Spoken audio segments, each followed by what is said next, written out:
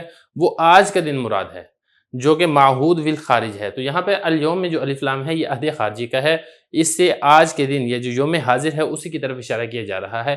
اس قسم کا جو الف لام ہے اس کو عہد حضوری کا الف لام کہا جاتا ہے۔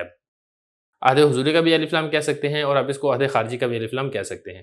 تو عہد خارجی عہد حضوری جو ہے اس کے الف لام کے دو طریقے ہوں گے، ایک تو یہ ہے کہ معہود کا تذکرہ ماقبل میں ہو چکا ہو، دوسرا یہ ہے کہ معہود کا تذکرہ ماقبل میں نہیں ہے بلکہ وہ معہود اس وقت موجودہ زمانے میں، یہ موجودہ وقت کے اندر بذات خود موجود ہے، تو پھر اس کی صورت میں بھی اس کے اوپر الف لام داخل کر کے آپ اشارہ کر سکتے ہیں۔ آگے دیکھیں وَإِمَّا بِمَعْرِفَةِ السَّامِعِ لَهُ، یہ تیسری صورت بتا رہے ہیں کہ جو فرد معین ہے اس کا تذکرہ ماقبل کے اندر نہیں ہوا ہے، لیکن جو فرد معین ہے سامع اس کو پہلے سے ہی جانتا ہے، تو یعنی کہ وہ جو فرد ہے وہ مخاطب کے نزدیک معہود اور متعین ہے، تو مخاطب کے نزدیک معہود اور متعین ہونے کی وجہ سے اس پر نکرہ کے اوپر الف لام داخل کر کے اس کو معرفہ بنا دیا جاتا ہے، جس میں اسی معہود اور اسی مخصوص اور اسی متعین کی طرف اشارہ کیا جاتا ہے جس کو مخاطب پہلے سے جانتا ہے۔ اب اس کی مثال کیا ہے؟ اس کی مثال یہاں پر یہ وَيُبَايِعُونَكَ تَحْتَ الشَّجَرَةِ، اب یہاں پہ دیکھیں الشجرہ، شجرہ کے اوپر الف لام داخل ہے، یہ جنس کے اوپر الف لام داخل کر کے اس میں جنس کے افراد میں سے جو درخت ہیں اس کے تمام افراد میں سے ایک خاص فرد مراد ہے، اور وہ خاص فرد کون سا ہے؟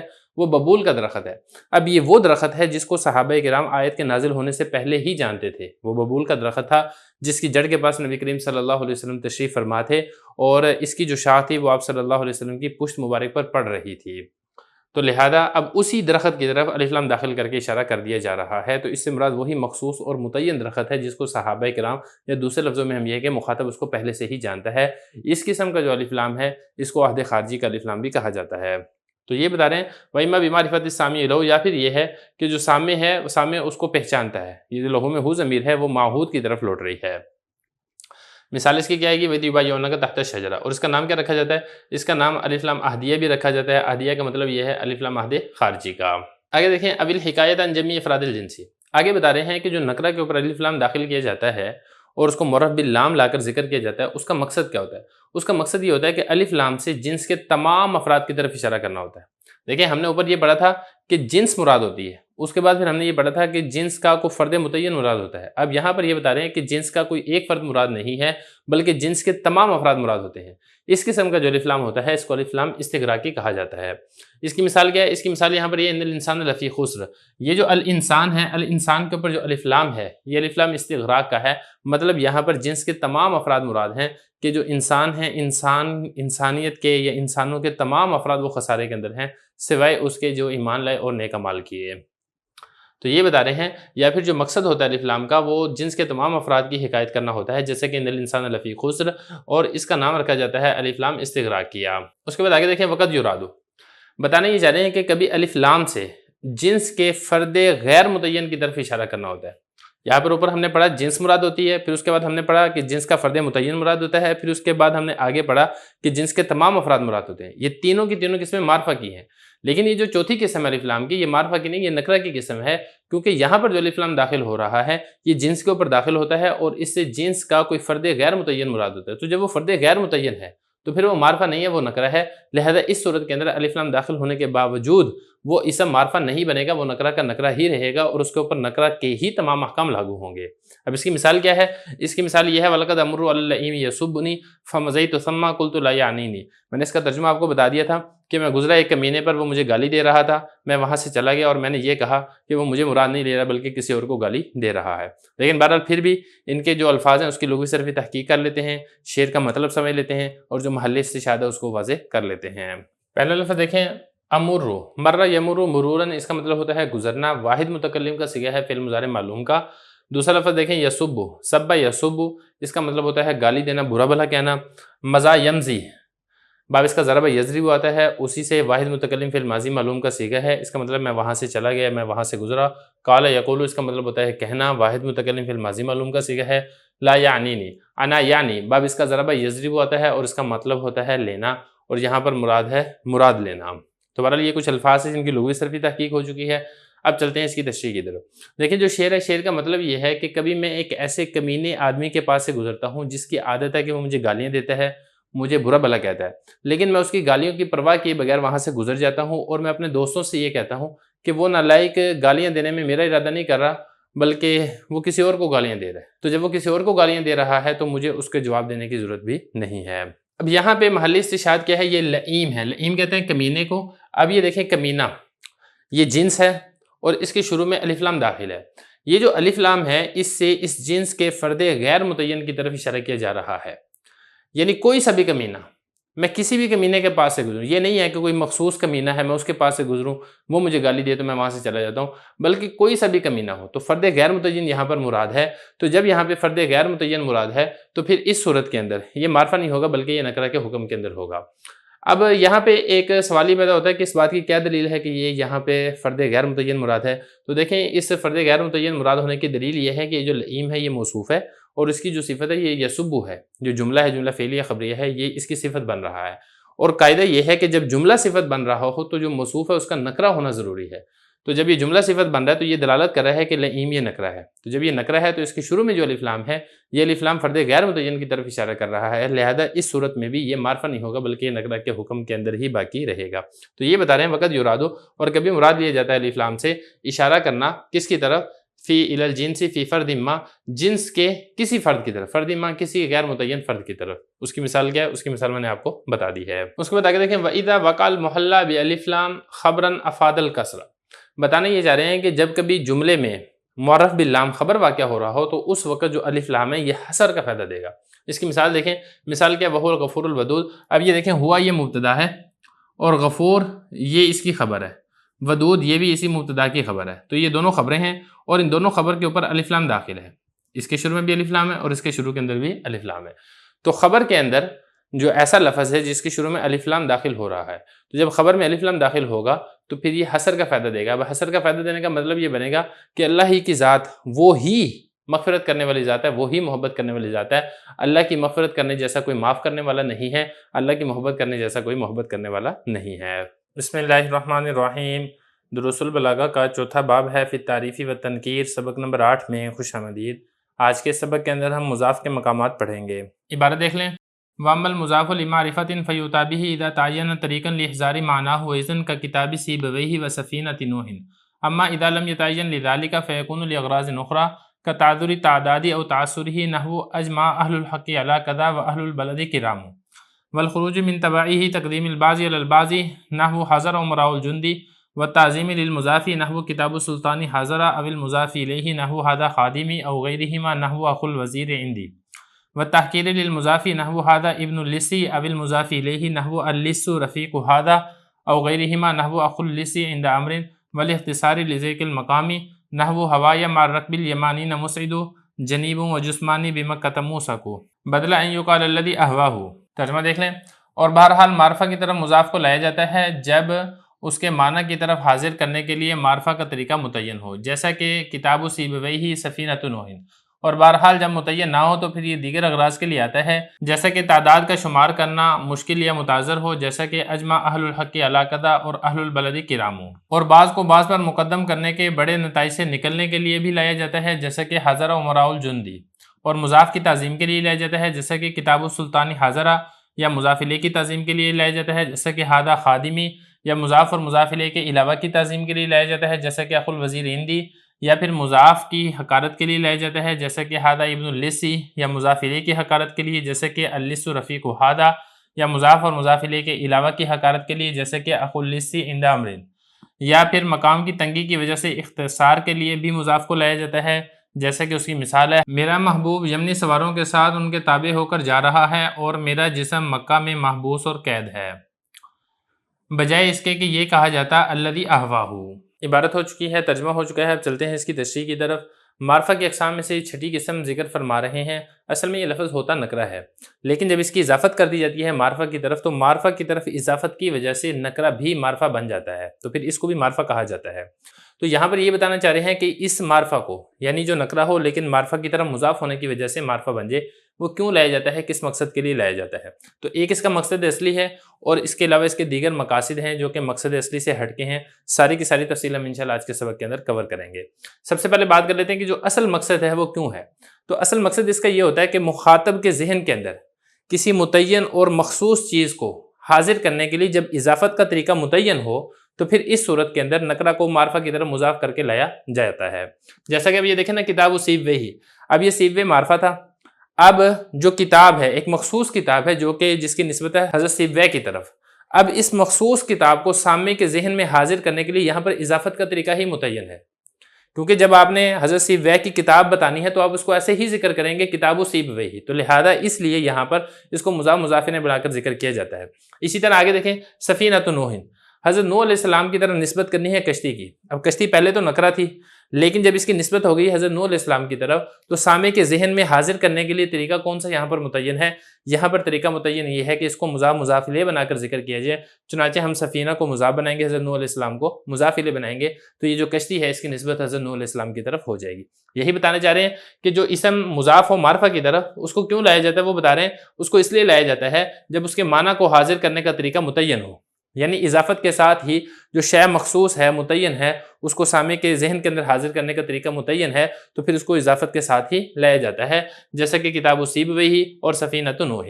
واما اذا لم يتعین لذلك فیکون لاغراض اخرى. اگلا مسئلہ یہاں پر یہ ہے کہ مخاطب کے ذہن میں اگر کسی مخصوص اور متعین چیز کو حاضر کرنے کے لیے اضافت کا طریقہ متعین نہیں ہے، پھر اگر مضاف مضاف الیہ آ رہا ہے تو پھر اس صورت کے اندر یہ دیگر اغراض و مقاصد کے لیے آئے گا. وہ کون کون سے اغراض و مقاصد ہیں وہ سارے کے سارے یہاں پر ذکر کیے جا رہے ہیں. تو یہ بتا رہے ہیں کہ اگر متعین نہ ہو یعنی شے مخصوص کو سامع کے ذہن میں حاضر کرنے کا طریقہ اضافت کے ساتھ متعین نہیں ہے فیکون لاغراض اخرى، پھر اس کے باوجود اگر مضاف مضاف الیہ آ رہا ہے تو یہ دیگر اغراض و مقاصد کے لیے آئے گا. اب وہ دیگر اغراض و مقاصد کون سے ہیں؟ نمبر 1 تعذر تعدادی او تعسری. اس کو آپ ایک بھی بنا سکتے ہیں، آپ اس کو دو الگ الگ بھی بنا سکتے ہیں. دیکھیں بعض اوقات یہ ہوتا ہے کہ جو تعداد ہے اس کی تفصیل بیان کرنا ناممکن ہوتا ہے، گنتی بیان کرنا ناممکن ہوتا ہے، تو پھر اس صورت کے اندر اضافت سے ذکر کر دیا جاتا ہے. تو بتانا یہ چاہتے ہیں کہ بہت ساری تعداد ہے. اس کی مثال دیکھیں، اس کی مثال ہے اجمع اہل الحق علی کذا، اہل حق نے اس بات کے اوپر اجماع کیا. اب یہ دیکھیں جو مضاف الیہ ہے اہل حق، اب ان کو شمار کرنا ناممکن ہے. پوری دنیا کے اندر پھیلے ہوئے بہت سے علماء ہیں جو کہ اہل حق علماء ہیں، اگر ان کو شمار کرنا چاہیں تو شمار نہیں کیا جا سکتا. تو مضاف الیہ کو شمار کرنا ناممکن تھا اور ان سب نے اجماع کیا ہے، تو پھر ہم نے کیا کیا، ہم نے مضاف مضاف الیہ بنا کر یہاں پر ذکر کر دیا.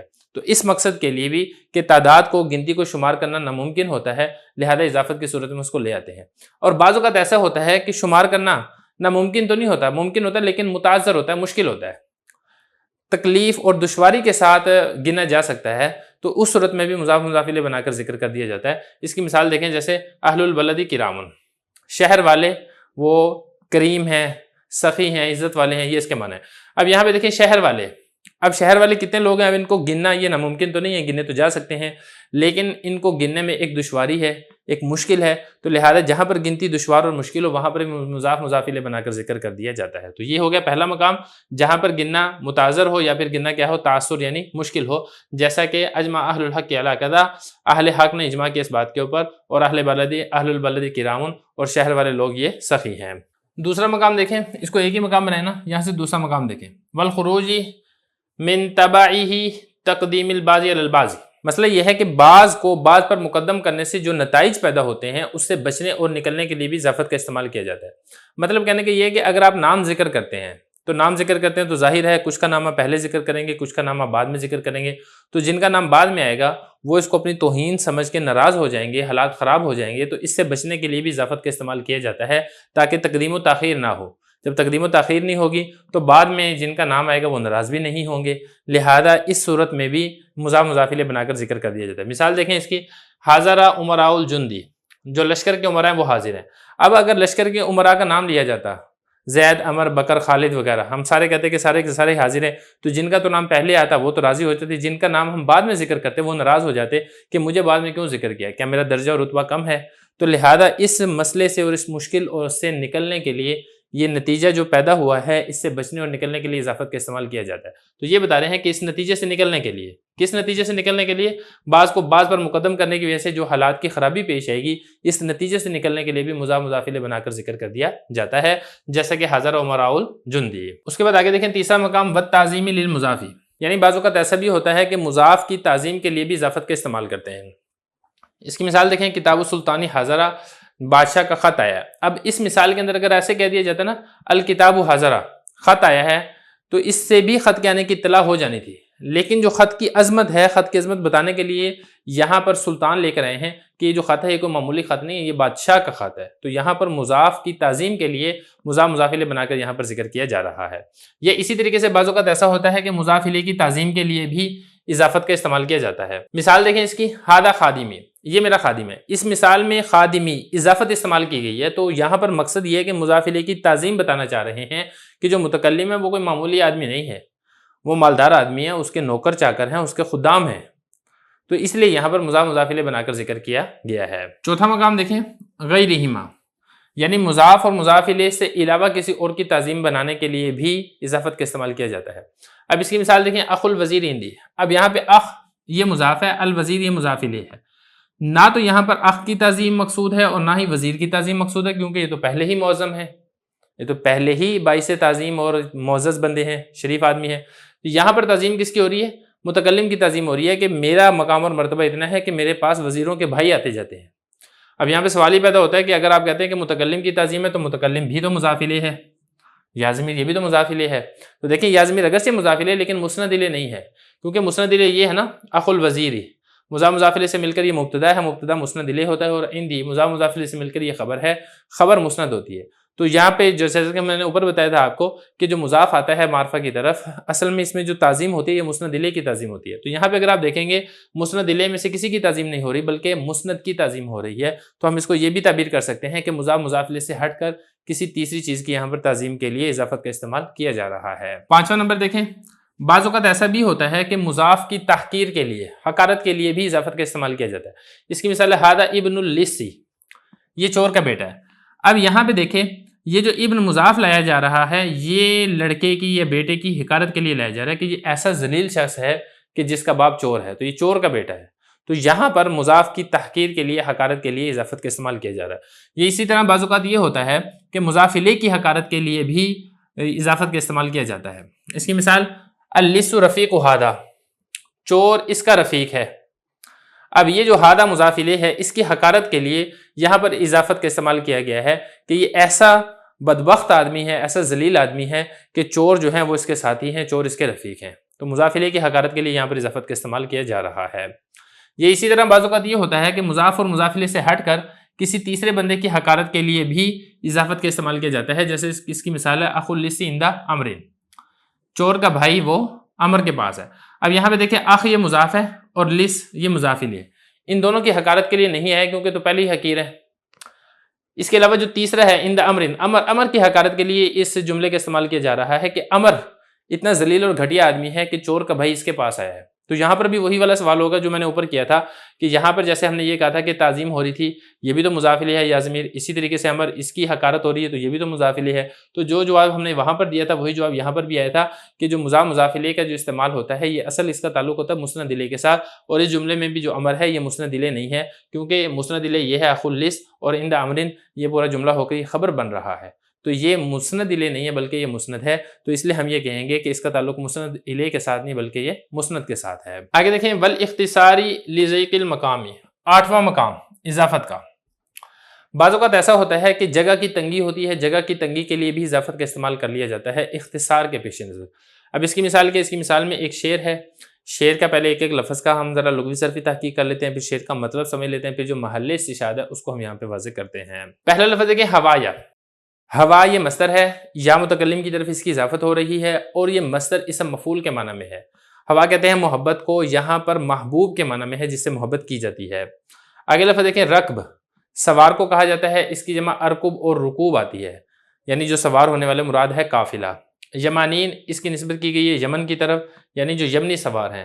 مسعد، اسعد یسعد، اسعاد باب افعال سے ہے، اس کا معنی ہوتا ہے چلنا جانا، اسم فاعل کا یہ صیغہ ہے۔ آگے لفظ دیکھیں جنیب، یہ فعیل کے وزن پر ہے، اس کا باب ناصرہ بھی آتا ہے جنب یجنب، اور اس کا باب سامیہ بھی آتا ہے جانب یجنب، اس کا مطلب ہوتا ہے فرما بردار اور تابع ہونا۔ اور اس کے بعد آگے دیکھیں جسمان، جسمان سے مراد جسم ہے، اور اگلا لفظ ہے موثق، اوثق یوثق ایثاق، باب اس کا افعال آتا ہے اور اس کا معنی ہوتا ہے باندھنا، اسی سے اسم مفعول کا صیغہ ہے، مطلب ہے باندھا ہوا۔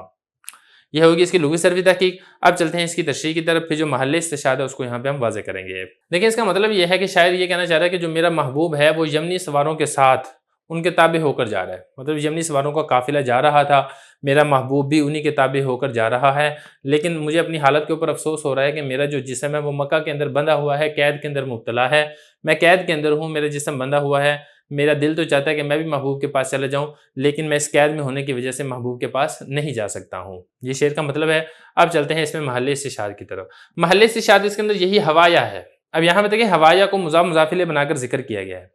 اصل میں جو شاعر کہنا چاہتا تھا نا، شاعر یہ کہنا چاہتا تھا الذی اہواہ، جس کے ساتھ میں محبت کرتا ہوں، یا پھر یہ کہ الذی یمیل الیہ قلبی، جس کی طرف میرے دل کا میلان ہے، تو یہ کہہ سکتا تھا شاعر، لیکن یہ جو دونوں جملے ہیں الذی اہواہ ہے یا پھر الذی یمیل الیہ قلبی ہے، اس کے اندر اختصار نہیں تھا، اور جو متکلم کا جو مقصود ہے وہ اختصار ہے، کیونکہ شاعر جو ہے وہ قید خانے کے اندر ہے اور محبوب و سفر کے لیے تیار ہے، اور محبوب کے جانے کی وجہ سے شاعر کو بہت زیادہ رنج غم ہے، تفصیل کے ساتھ بات کرنے کا موقع نہیں ہے، تو تفصیل کے ساتھ بات کرنے کا موقع نہیں تھا، وقت کی تنگی تھی، جگہ کی تنگی تھی، تو لہذا اختصار کے پیش نظر یہاں پر یہ پورا جملہ نہیں لے کر آئے ہیں، اس کو اسم موصول کے ساتھ ذکر نہیں کیا ہے، یہ اسی طریقے سے اس کو جملہ فعلیہ خبریہ نہیں لے کر آئے ہیں، بلکہ اختصار کے پیش نظر یہاں پر اضافت کے ساتھ ذکر کر دیا ہے، ہوا یا مطلب یہ کہ میرا محبوب۔ تو ان تمام مقاصد کے لیے بھی اضافت کا استعمال کیا جاتا ہے۔ بسم اللہ الرحمن الرحیم۔ دروس البلاغہ کا چوتھا باب ہے فی التعریف و تنکیر، سبق نمبر 9 میں خوش آمدید۔ آج کے اس سبق کے اندر ہم منادہ کا مقام پڑھیں گے۔ عبارت دیکھ لیں، وَأَمَّا الْمُنَادَى فَيُؤْتَىٰ بِهِ إِذَا لَمْ يُعْرَفْ لِلْمُخَاطَبِ عُنْوَانٌ خَاصٌ نَحْوُ يَا رَجُلُ وَيَا فَتَىٰ، وَقَدْ فَيُؤْتَىٰ بِهِ لِلْإِشَارَةِ إِلَىٰ عِلَّةٍ مَا يُطْلَبُ مِنْهُ نَحْوُ يَا غُلَامُ أَحْضِرِ الطَّعَامَ وَيَا خَادِمُ أَسْرِجِ الْفَرَسَ أَوْ لِغَرْضٍ يُمْكِنُ اعْتِبَارُهُ هَاهُنَا مِمَّا ذُكِرَ فِي النِّدَاءِ۔ ترجمہ دیکھ لیں، اور بہرحال منادہ کو لایا جاتا ہے جب متکلم کو مخاطب کے لیے کسی خاص عنوان کا معلوم نہ ہو، جیسا کہ یا رجل اور یا فتح، اور کبھی منادہ کو لایا جاتا ہے کسی ایسی علت کی طرف اشارہ کرنے کے لیے جس کی وجہ سے اس سے کوئی چیز طلب کی جا رہی ہو، جیسا کہ یا غلام احضر الطعام اور یا خادم اسرج الفرس، یہ کسی ایسی غرض کے لیے جس کا یہاں پر اعتبار کرنا ممکن ہو ان اغراض میں سے جو ندا کے اندر ذکر کی گئی ہیں۔ عبارت اور ترجمہ ہو چکا ہے، اب چلتے ہیں اس کی تشریح کی طرف۔ مصنف رحمہ اللہ تعالیٰ یہاں سے معرفہ کی اقسام میں سے 7ویں قسم منادہ کو بیان فرما رہے ہیں۔ منادہ اس کو کہتے ہیں کہ جس کی توجہ کو طلب کیا جائے، یا پھر آپ یہ کہیں کہ جس کو بلایا جائے ایسے حرف ندا کے ذریعے سے جو ادعو یا اطلبو کے قائم مقام ہو۔ اب یہ جو حرف ندا ہے لفظوں کے اندر بھی ذکر ہو سکتا ہے، اور اسی طریقے سے یہ جو حرف ندا ہے یہ لفظوں کے اندر حذف بھی ہو سکتا ہے، دونوں صورتیں ہو سکتی ہیں، یعنی لفظوں میں ذکر بھی ہو سکتا ہے، یا پھر دوسرا یہ کہ تقدیراً ہو۔ اب یہ جو معرفہ بندا ہے، یا پھر آپ یہ کہیں کہ جو منادہ ہے اس کا استعمال کیوں کیا جاتا ہے، اس کے بارے میں مصنف رحمہ اللہ تعالیٰ فرما رہے ہیں کہ منادہ کو اس وقت لایا جاتا ہے کہ جب متکلم کو مخاطب کا کوئی خاص عنوان معلوم نہ ہو، کوئی خاص عنوان یا کوئی خاص نام پتہ معلوم نہ ہو، تو پھر اس کو کسی عام عنوان سے ہی پکارا جائے گا، تو اس وقت پھر حرف ندا کے ذریعے سے لایا جاتا ہے، اس کو منادہ بنا کے متکلم اس کو مخاطب کرتا ہے۔ جیسا کہ نا یہ یا رجلو اور یا فتح، اب متکلم بات کرنا چاہ رہا ہے کسی ایسے آدمی کے ساتھ جس کا اس کو نام پتہ معلوم نہیں ہے کہ وہ زید ہے، بکر ہے، عمر ہے، اب اس کو بلانا تو ہے، اس کو متوجہ تو کرنا ہے، تو اس کو متوجہ کرنے کے لیے پھر اس کو یا رجلو کہہ دیا جائے گا۔ یا اسی طریقے سے اگر کوئی نوجوان ہے تو اس کا بھی آپ کو معلوم نہیں ہے کہ یہ کون ہے، کہاں سے آیا ہے، تو پھر آپ اس کو کیا کہہ دیں گے، یا فتح آپ اس کو کہہ دیں گے۔ تو یہ بتانا چاہ رہے ہیں کہ جو منادہ ہے اس کو کیوں لایا جاتا ہے، اس کو لانے کی غرض یہ ہے کہ جو متکلم ہے لم یعرف، اس کو معلوم نہیں ہوتا، وہ پہچانتا نہیں ہے مخاطب کے لیے کسی خاص عنوان کو۔ اگر تو اس کو پتہ ہونا مخاطب کے لیے کوئی خاص عنوان، کہ کوئی پاکستانی ہے، کوئی ہندوستانی ہے، یہ کسی اور علاقے کا رہنے والا ہے، کسی شہر کا، دیہات کا رہنے والا ہے، یا کسی قوم اور نسل سے اس کا تعلق ہے، یا اس کا نام پتہ وغیرہ معلوم ہو، تو پھر اس کو اسی خاص عنوان سے بلائے گا۔ لیکن جب اس کو کسی قسم کا علم نہیں ہے تو پھر اس کو عام عنوان سے اس کو بلائے گا، اور اس کے لیے پھر یا حرف ندا کو وہ استعمال کرے گا۔ تو یہ بتا رہے ہیں جیسے کہ یا رجلو اور یا فتح۔ اس کے بعد آگے دیکھیں، وقت فیؤتیٰ بہ للاشارۃ الی علۃ ما یطلب منہ، بتانا یہ چاہ رہے ہیں کہ منادہ کو کبھی اس غرض سے لایا جاتا ہے عام عنوان کے ذریعے سے کہ مطلوب کی علت کی طرف اشارہ ہو جائے، یعنی ایسی علت کی طرف اشارہ کرنا مقصد ہوتا ہے جس کی وجہ سے اس سے کوئی چیز طلب کی جا رہی ہو۔ جیسا کہ اس کی مثال ہے یا غلام احضر الطعام اور یا خادم اسرج الفرس، اے غلام کھانے کو حاضر کرو، اے خادم گھوڑے کے اوپر زین کو تم کس دو۔ اب یہاں پہ دیکھیں جو غلام ہے اس کو یا غلام کہہ کے جو اس کو یا حرف ندا کے ذریعے سے بلایا جا رہا ہے، یہ اسی طریقے سے جو خادم ہے اس کو یا حرف ندا کے ذریعے سے جو بلایا جا رہا ہے، تو اصل میں جو مقصد ہے وہ علت کی طرف اشارہ کرنا ہے، وہ کام لینا مقصد ہے جس کے لیے غلام اور خادم کو رکھا جاتا ہے، جس کی وجہ سے کسی بندے کا غلام اور خادم ہوتا ہے۔ اب وہ کیا مقصد اور کیا علت ہے، وہ یہ ہے کہ غلام کو لوگ رکھتے ہیں کھانا وغیرہ کے لیے، دیگر خدمات کے لیے، اور جو خادم ہے وہ گھریلو کام کاج کے لیے استعمال ہوتا ہے، تو اس علت کی طرف اشارہ کرنے کے لیے بھی حرف ندا اور منادہ کا استعمال کیا جاتا ہے۔ تو یہ بتا رہے ہیں کہ کبھی کبھی منادہ کو لایا جاتا ہے اشارہ کرنے کے لیے اس علت کی طرف جو علت منادہ سے طلب کی جاتی ہے۔ جیسے اب یہاں پر ہے نا، علت کیا ہے؟ خدمت کرنا، یہ غلام سے طلب کی جاتی ہے، تو اس لیے یہاں پہ ندا اور منادہ کے ذریعے سے اس کو ذکر کر دیا گیا۔ یہ اسی طریقے سے جو خادم ہے، خادم سے جو علت یعنی جو خدمت طلب کی جاتی ہے، تو اس کی طرف اشارہ کرنے کے لیے یہاں پر حرف ندا اور منادہ کے ذریعے سے اس کو یہاں پر ذکر کر دیا گیا ہے۔ آگے دیکھیں، او لغرض یمکن اعتبارہ ہا ہنا مما ذکر فی النداء، بتانے ہی چاہ رہے ہیں کہ یہ جو غرض ہے، دو غرضیں آ گئی، ایک اصل غرض تھی اور ایک دوسری غرض تھی۔ ان دو اغراض کے علاوہ بھی دیگر اغراض کے لیے منادہ کا استعمال کیا جاتا ہے جس کا اعتبار ندا کی بحث کے اندر ممکن ہو۔ اب وہ کون سی اغراض ہیں وہ پہلے گزر چکی ہیں، اس میں اغراء ہے، زجر ہے، تحسر ہے، تذکر وغیرہ ہے۔ ان کے بارے میں ساری کی ساری تفصیل جو ہے وہ باب اول اس کے اختتام کے اندر میں نے تفصیل سے ریکارڈ کر دی ہے، آپ وہاں سے اس کو ملاحظہ کر سکتے ہیں۔ تو ان مقاصد کے لیے بھی منادہ کا استعمال کیا جاتا ہے۔ تو یہ بتاتے ہیں کہ منادہ کو لایا جاتا ہے کسی ایسے غرض کے لیے جس کا اعتبار کرنا یہاں پر ممکن ہو، وہ اغراض جو کہ ہم نے ندا کے اندر ذکر کر دی ہیں۔ چوتھا جو باب ہے، چوتھے باب کے دو حصے ہیں، اس میں ایک تو یہ کہ معرفہ کے مقامات اور دوسرے ہیں نکرہ کے مقامات۔ جو معرفہ کی 7 اقسام تھی، ان 7 قسموں کو کس کس مقام کے لیے لایا جاتا ہے، کس مقصد کے لیے استعمال کیا جاتا ہے، ساری کی ساری تفصیل یہاں تک ہو چکی ہے۔ اب اس کے بعد جو نکرہ ہے، نکرہ کو کن کن مقامات پر اور کس کس استعمال کے لیے لایا جاتا ہے، وہ ہم انشاءاللہ اسے اگلے سبق سے شروع کریں گے۔ بسم اللہ الرحمن الرحیم۔ دروس البلاغہ کا چوتھا باب ہے فی التعریف و تنکیر، سبق نمبر 10 میں خوش آمدید۔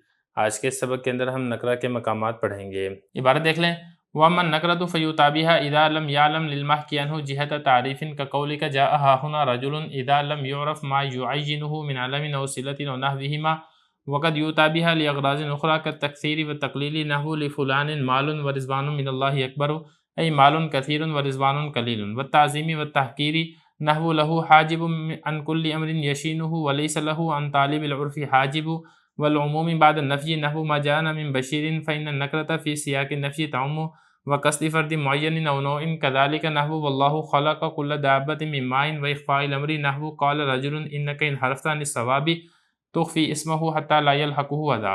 عبارت ہو چکی ہے، اب چلتے ہیں اس کے ترجمے کی طرف۔ اور بہرحال نکرہ کو لایا جاتا ہے جب متکلم کو محکی عنہ کے معرفہ لانے کی کوئی وجہ معلوم نہ ہو، جیسا کہ تیرا قول جاء ہاہنا رجل، جبکہ معلوم نہ ہو کوئی ایسی چیز جو اس کو متعین کر دے علم میں سے یا صلہ میں سے یا ان جیسی کوئی اور چیزوں میں سے۔ البتہ نکرہ کو دیگر اغراض کے لیے بھی لایا جاتا ہے، جیسا کہ کثرت کے لیے اور قلت کے لیے، جیسا کہ لفلان مال ورضوان من اللہ اکبر، یعنی مال کثیر اور رضوان قلیل۔ اور تعظیم اور تحقیر کے لیے بھی نکرہ کو لایا جاتا ہے، جیسا کہ اس ممدوح کے لیے ہر ایسے کام کے ارتکاب سے جو اس کو ابدار کرے بہت بڑا معنی موجود ہے، اور طالب احسان کو عطا کرنے سے چھوٹا سا معنی بھی موجود نہیں ہے۔ اور نفی کے بعد تعمیم کے لیے بھی نکرہ کو لایا جاتا ہے، جیسے کہ ما جاءنا من بشیر، اس لیے کہ نکرہ نفی کی جگہ میں عموم کا فائدہ دیتا ہے۔ اور فرد معین یا نوع معین کا قصد اور ارادہ کرنے کے لیے بھی نکرہ کو لایا جاتا ہے، جیسا کہ واللہ خلق کل دابۃ من ماء، اور معاملے کو چھپانے کے لیے بھی نکرہ لایا جاتا ہے، جیسا کہ کوئی شخص کہے انک ان حرفت عن الصواب، تم اس کا نام چھپاتے ہو تاکہ اس کو کوئی اذیت لاحق نہ ہو۔ عبارت ہو چکی ہے، ترجمہ ہو چکا ہے، اب چلتے ہیں اس کی تشریح کی طرف۔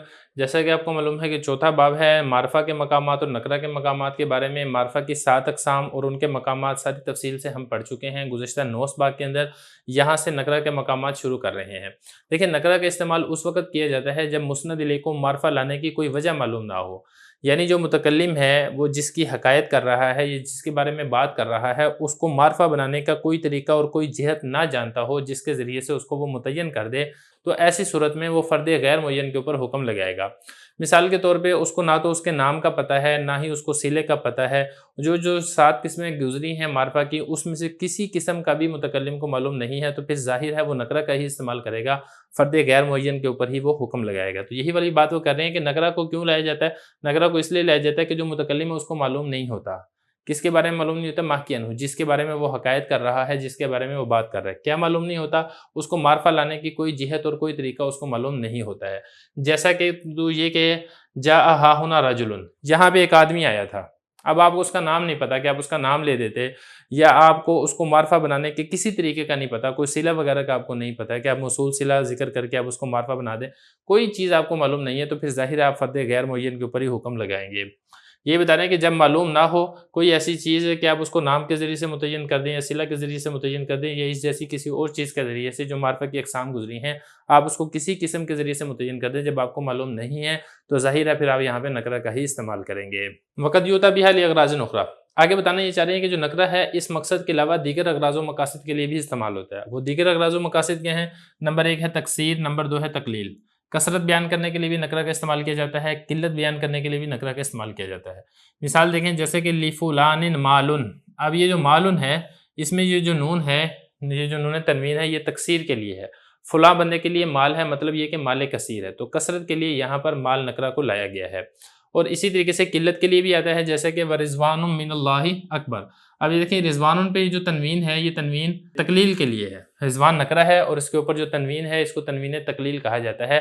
مطلب کہنے کا یہ ہے کہ اللہ تعالیٰ کی چھوٹی سی رضامندی بھی بہت بڑی چیز ہے، انسان کا بیڑا پار ہو جاتا ہے اگر اللہ تعالیٰ کی چھوٹی سی رضا بھی انسان کو حاصل ہو جائے۔ تو یہ بتا رہے ہیں اے مال کثیر اور رضوان قلیل، تو یہ جو مال ہے یہ نکرہ ہے لیکن تکثیر کے لیے ہے، رضوان یہ نکرہ ہے لیکن یہ تقلیل کے لیے ہے۔ اور اسی طرح تعظیم اور تحقیر کے لیے بھی نکرہ کا استعمال کیا جاتا ہے۔